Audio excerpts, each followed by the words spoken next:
The human nose has about 6 million different smell receptors in there, compared to a canine's, which is roughly around 200 million.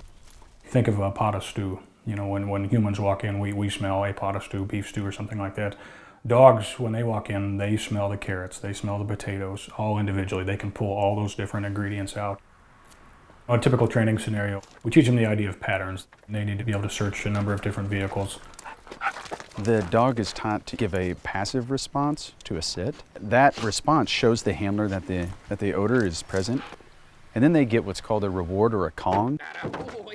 And that is just a reinforcement.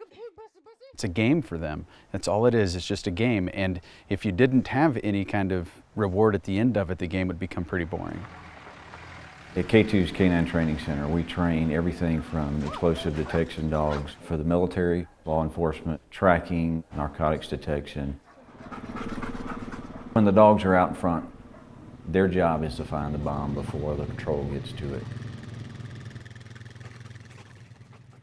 We use orange bumpers because the dogs don't see orange.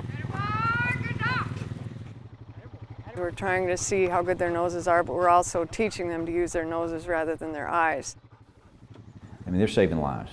They're saving tens, hundreds, thousands when you're talking about hundreds of dogs being deployed on any one deployment. As we transition into the less of a war scenario, we're now working on a service dog program so that we can provide service dogs to veterans with PTSD.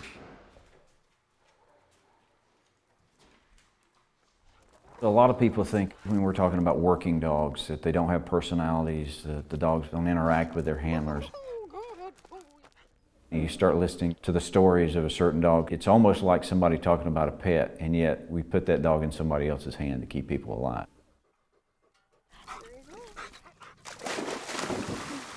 It's pretty powerful that you can have a dog that can have that kind of personality and still go work for somebody else and do the job just as well for them as they did for you.